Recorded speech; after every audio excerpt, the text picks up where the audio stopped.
Olá pessoal, meu nome é Pedro, estamos iniciando mais um Não Apenas Histórias e no vídeo de hoje eu vou trazer o primeiro update do projeto Lendo Desventuras em Série, onde eu vou falar um pouquinho sobre o primeiro livro, que é Mau Começo. Então esse é o primeiro update do Lendo Desventuras em Série. Aqui eu quero conversar um pouquinho com vocês sobre a história, sobre aquilo que apareceu na minha cabeça enquanto eu lia, sobre como que imagens se formaram, sobre como que o livro foi tocando o meu coração de leitor, como que eu fui me identificando com a obra. Todos os outros updates vão seguir mais ou menos essa linha, essa lógica. E uma coisa muito importante que eu espero que todo mundo que assistir possa me ajudar é compartilhar as suas interpretações também, as suas ideias, o que está achando da leitura, quais são as expectativas, quais foram os pontos positivos, os pontos negativos durante o tempo e o que a gente já leu dos livros. Então, tudo isso, tudo que vocês quiserem compartilhar comigo, eu espero que vocês deixem nos comentários, porque é somente assim que a gente vai conseguir fazer essa rede e compartilhar bastante as opiniões sobre Desventuras em Série, que é uma série longa, então vai ter muita coisa pra falar. Ah, e óbvio, né, pessoas, como a gente vai estar lendo toda a série, como isso é quase um diário de leitura, vão ter muitos spoilers durante o vídeo. Eu vou comentar sobre coisas que me chamaram a atenção, sobre trechos da obra que me chamaram a atenção. Justamente por isso é necessário que você tenha noção de que eu vou dar spoiler. Então, se você ainda não leu, se você não quer ler agora, e se você se importa com spoilers, não é uma boa ideia você continuar assistindo o vídeo. Desventuras em Série foi escrita por Lemony Snicket, que é o pseudônimo do autor Daniel Handler. O Handler sempre teve vontade de publicar um livro, mas ele queria publicar um romance adulto, e a sua primeira tentativa não deu certo. A HarperCollins, a editora para a qual ele enviou o manuscrito, não o aceitou. Contudo, a HarperCollins mandou uma carta para ele dizendo que não estava interessada num romance adulto, mas sim em um escritor de livros infanto-juvenis. E foi mais ou menos assim que nasceu Desventuras em Série. Acredito que pelo Handler ter tido vontade de escrever um romance adulto, a sua obra-prima, Desventuras em Série, está cheia de observações e de críticas sociais veladas. Portanto, apesar da escrita e da trama do livro ser direcionada a um público infanto-juvenil, ou seja, crianças, é possível, com uma análise um pouco mais abrangente, um pouco mais ampla, perceber algumas nuances e até mesmo algumas críticas sociais que ele faz dentro da obra. Então aí vem um ponto legal, que mesmo o livro tendo um público-alvo infanto-juvenil, pessoas mais velhas conseguem lê-lo também e se interessar pela trama. Porque uma criança não vai conseguir perceber essas temáticas sociais colocadas dentro da obra. Somente uma visão um pouco mais crítica, um pouco mais adulta, que consegue realmente pegar alguns pontos aqui e ali e bolar uma interpretação de cunho mais social. Pois muito bem, Mau Começo, ou The Bad Beginning no original, é o primeiro livro da série, publicado pela primeira vez em 1999. A trama terá como protagonistas os irmãos Baudelaire, a Violet, o Klaus e a Sunny, e como um incrível antagonista, o Conde Olaf. Aqui na orelha do livro a gente tem um pequeno resuminho sobre quem eles são, mas isso é apenas uma palhinha da personalidade deles, porque obviamente o autor os desenvolveu com uma complexidade muito grande, e é somente com a leitura da obra que a gente consegue perceber o quão complexos eles são. O Lemony Snicket, além de narrador, é um personagem indireto da obra. Existem 4 livros anteriores a Desventuras em Série, e nesses livros será contada um pouco mais da história do Lemony Snicket. Quem ele é, por que ele escreveu Desventuras em Série, quais que foram os conflitos que ele viveu na sua vida.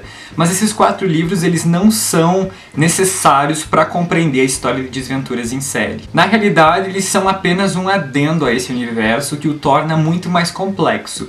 Eu já andei dando uma lida a respeito desses outros 4 livros, mas eu ainda não consegui absorver muitas informações e nem nada muito palpável. Então eu prefiro não comentar nada sobre isso nesse vídeo e deixar um pouco mais para os próximos, se eu conseguir ter informações mais palpáveis. O autor começa logo no primeiro capítulo, e aqui na contracapa do livro, onde tem uma carta ao leitor, a dizer que esta não é uma história com acontecimentos ou um final feliz. E ele tenta veementemente fazer com que nós desistamos da leitura dessa obra. Então, diversas vezes, durante os outros capítulos do livro, ele também tenta fazer com que nós paremos de ler o livro. Mas é claro que essa insistência tem um efeito totalmente contrário daquilo que ele deseja, porque eu fiquei muito mais curioso para continuar a leitura. E de fato, o Lemony tem razão, porque a história dos irmãos Baudelaire é muito triste, muito trágica. Ela tem um tom desacreditado em toda a narrativa.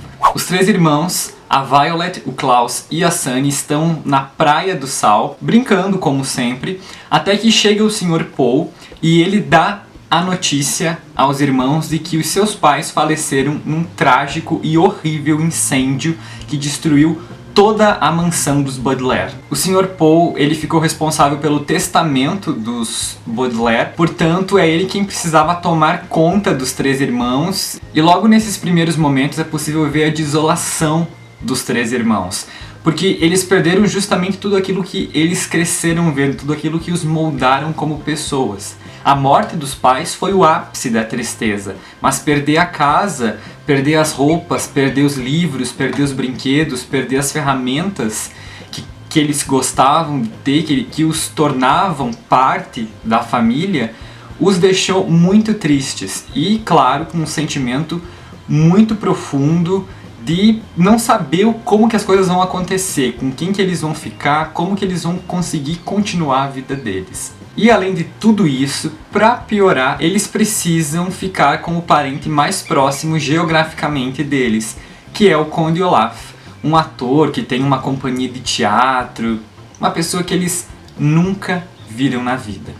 As impressões que os órfãos têm de que a sua vida está a piorar são sempre baseadas naquilo que eles veem. Mesmo eles sendo muito maduros, perspicazes, eles ainda são crianças e adolescentes. Então eles baseiam a sua visão de mundo naquilo que eles conseguem sentir, naquilo que eles conseguem perceber. E esse recurso das crianças interpretarem o mundo a partir daquilo que eles veem, que eles conhecem, que eles percebem, é muito bem utilizado pelo autor para construir o tom mais dramático e gótico da obra.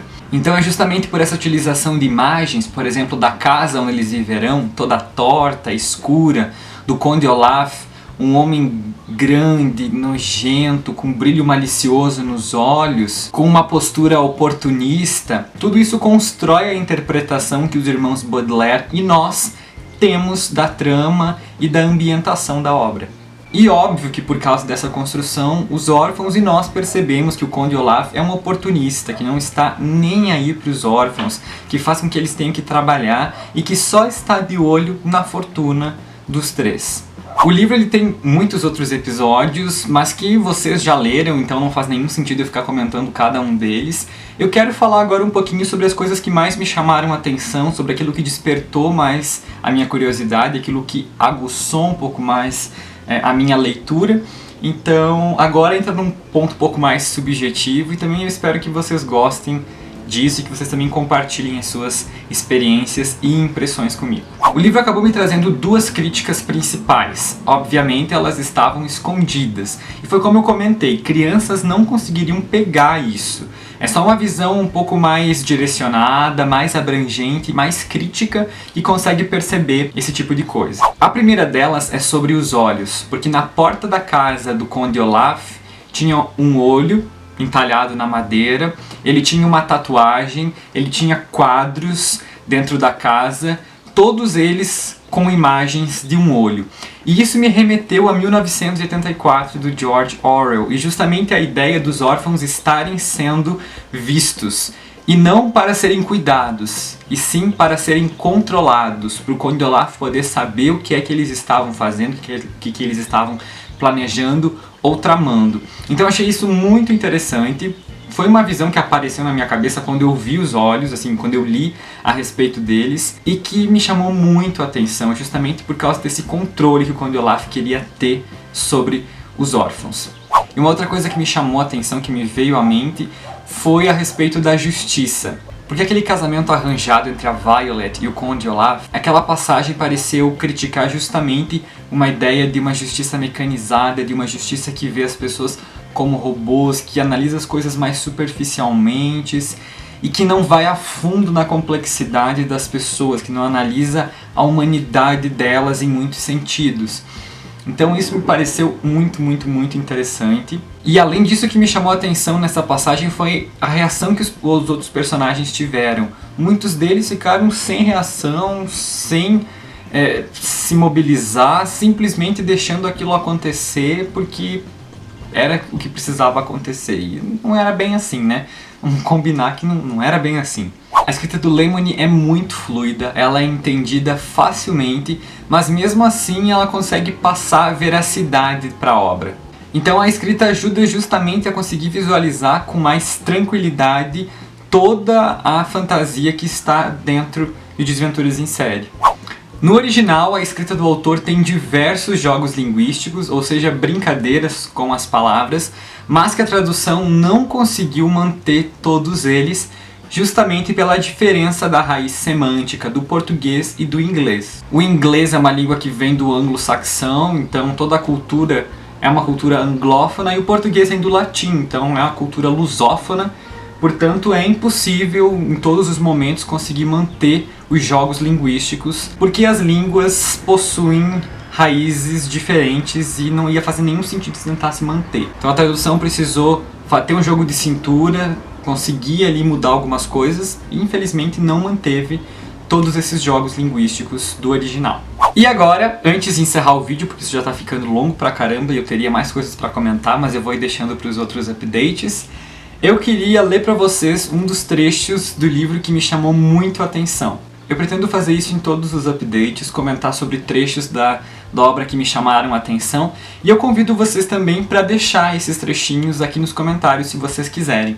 Então o trecho que eu vou ler para vocês está no capítulo 7, é o primeiro parágrafo, na página 78, e diz assim: há muitos tipos de livros no mundo, o que faz sentido, porque há muitos e muitos tipos de pessoas e os gostos são diferentes. Apesar disso ser muito óbvio, eu nunca tinha olhado para a literatura com essa visão. E essa é uma visão que consegue nos deixar muito mais tolerantes com aquilo que é escrito hoje em dia e que foi escrito no passado. Por isso que existe uma variedade gigantesca de gêneros literários, de estilos narrativos, de fórmulas de escrita, e que simplesmente existe porque as pessoas são diferentes e têm gostos diferentes. Pois muito bem, esse foi o primeiro update do projeto Lendo Desventuras em Série. Eu espero que vocês tenham gostado. Se você gostou, não se esqueça de se inscrever no canal se você ainda não for inscrito, de continuar acompanhando o projeto, da gente continuar fazendo essa leitura conjunta, todo mundo junto para vencer os 13 livros. Se você gostou, não se esqueça de dar um joinha no vídeo e de deixar suas opiniões, seus comentários, suas críticas